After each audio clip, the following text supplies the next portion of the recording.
Yes, 348 Tennessee. Yeah, we got a copy on you. Yeah, we're talking on a Cobra 142. How's it making it? Oh, it's crystal clear. It sounds real good over here, man. I'd take the knobs off of it so you didn't be tempted to monkey with it anymore.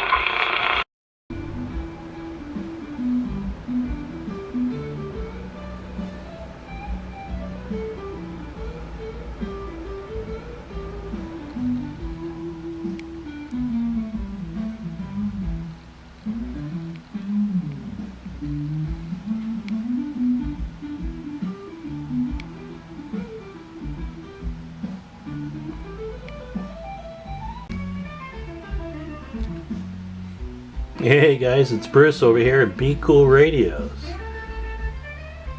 Today we're going to talk about a Pace Side Talk 1000B that came stock from the factory with a 40 channel PLL main board, not the 23 channels crystal controlled radio you see so often. Alright, so what we're going to ask, and maybe some people can help out, but this video is going to really be for those that have one without a clue of what it is, because there is really no information out there. Now check it out.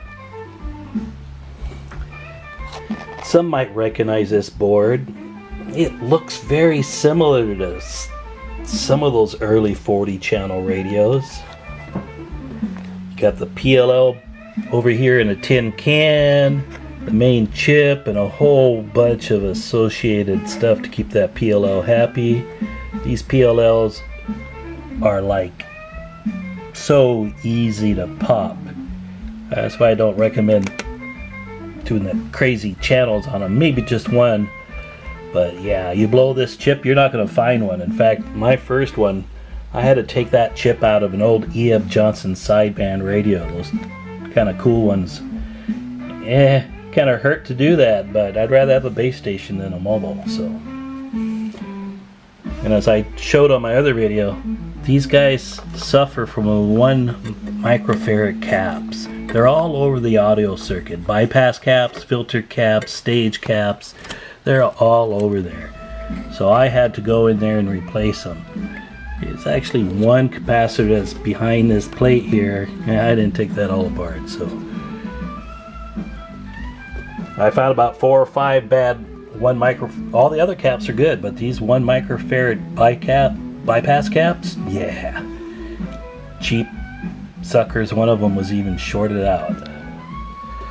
Okay, so let's clue you guys in what this is. Alright, so check this out. I don't know if you can see this, but this is an SSB Sidebander. And you see right here, this is where the PLL circuit should be. There's where the filter is. And there's the relay. Then they got these 3 cans next to the relay. Well, over here I got the relay next to each other. There's nothing in between there. And there are not 3 cans in a row anywhere. Now over here in this section, this is where the audio section there. Here's your receiver and your audio. So over here, that's very similar. There's your receiver turn up and your audio. And this is where your carrier and IF stages are. So I was hoping this was going to give me a good enough clue that the parts at least would be lined up. You know, C701 and what do we here? C415. I'm going, okay, well, just a number, maybe that's cool, but no, these aren't even in the same order. Very close. So I dug a little deeper. Okay, let's get an E.F. Johnson. I found this E.F. Johnson. Alright, there's an E.F. Johnson main board. Look familiar, right? There's the CPU. And down here Very similar traces. It's hard to see on here, but they actually do show the components in this picture. And you're gonna see there's the filter, and the relay has a big old capacitor between it, but that's about it. But they still have those 3 tuning cans over here. But this one is closer. This one is closer. So again, I'm like, okay. Well, what do you do when something like this breaks? And you're really not sure where to poke. Because you can see they stuffed a lot of parts in small spots. And it's not well laid out. They got parts of this and parts of that right next to each other, and this shares that and that shares this. So luckily I was able to dig up some documentation on that SBE radio. And if you don't, here's another pro tip from Be Cool. You get to these block diagrams, they'll really help you out. You know, here's the one for the receiver, right? So they show you, there's your protection RF, your mixer, right? Gets down to some switches, some noise reduction, little noise blanker, your filters, little sideband detector, and your AM detectors. So it gives you the transistors and associated parts for those. So that's a good way to troubleshoot these guys. At least start looking where you think it's bad. Now this radio had a problem with the microphone. Now this is not exactly like the radio I'm working on, right? There is no speech expander unit here, and the cues are not labeled the same, but it does tell me this is the AM mic driver. The AM comes out here, and yeah, it's fed over to the finals. So this is a great little way to troubleshoot where you're at. And I kind of like how this one, they just leave the blocks off that aren't part of the section, so you don't try to go to the wrong areas.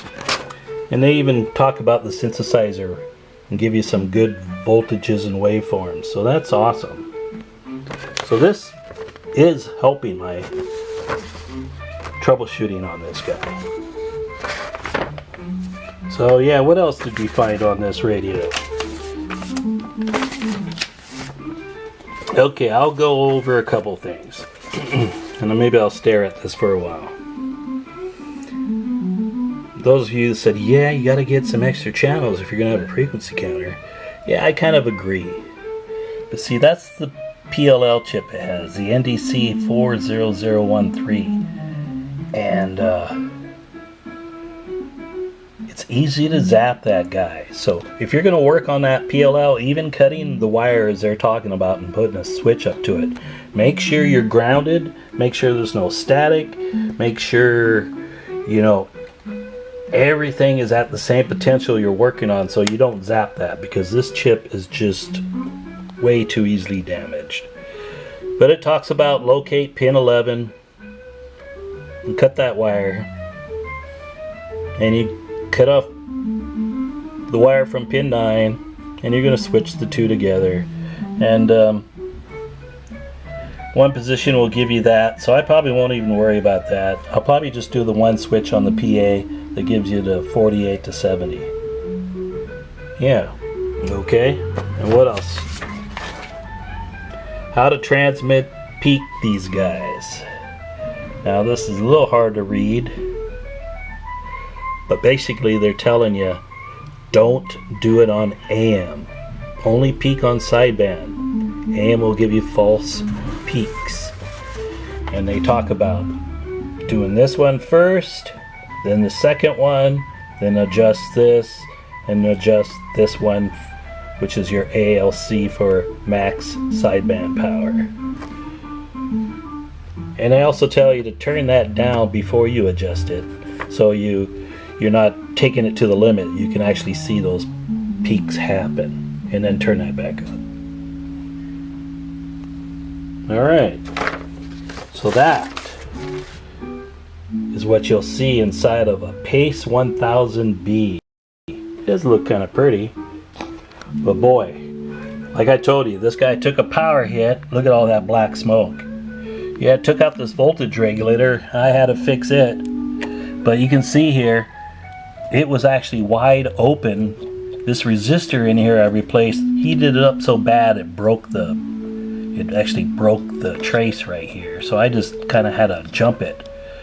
And there's a transistor in here, it popped. There's a transistor down here that it popped. And yeah, luckily I didn't blow up too much because it was pumping out 22 volts. But when I power these up the first time, I use my Variac over here, and I only pump in like 100 volts. So it was, you know, down 10% or more. So yeah, I should have known better, but I was just excited to see this thing work. But yeah, somebody had monkeyed with this. And let me show you one last thing. The Clarifier mod. Okay. Let's see if I got that here in my paperwork. The Clarifier mod. Yeah, let's talk about the Clarifier mod.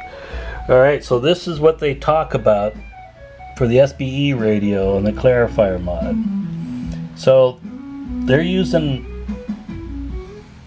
3 of the pins of the relay to switch in the TX offset, which is adjustable on the board.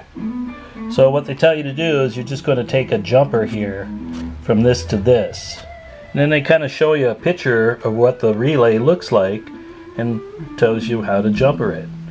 Wrong, not on this radio. Now somebody had tried this. It was cut up and the wrong pins used. So I had to fix these. Yeah, it's a little sloppy, I'm gonna say, but I might do it better in a little bit. But man, look at that.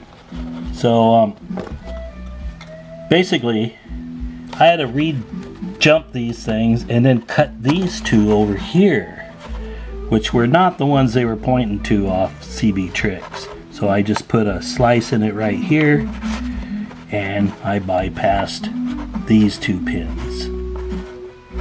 Okay, so that basically what it's saying is no matter what side that relay is on, it's going to get the same voltage potential for both receive and transmit. So that's their fix. Unfortunately, it doesn't really end there. If you look over at these radios, kind of like the Cobra 135, let's see, 4 potentiometers, them shitty kind too that stand straight up. Well, 3 of them are for receive and transmit offsets, and they're still playing a part. So what I had to do is center my AM frequencies and get this kind of lined up, and then yeah, not the best solution. The better solution would be to bypass this and somehow get the Clarifier involved, but it seems to work. Yeah, like I said, I'm not gonna monkey with this more than I have to. You see, there's that early version of a dual layer circuit board, and there's one of those pins. You heat that pin up and that solder flows away, and now, yeah, the 2 sides don't talk to each other. That's it. Alright, this is a rather long video. If any of you got a Pace 1000B with a PLL circuit in there, yeah, awesome radios, big old meters, real sensitive. They're not really big powerhouses. They put out 4 watts and, you know, 12 watts sideband. You know, you almost have to have a good power mic with them. But, you know, that's why we have kickers, right? Who cares if it's 10 or 12 watts? We can make that work. Alright, 73s. Be cool in Seattle.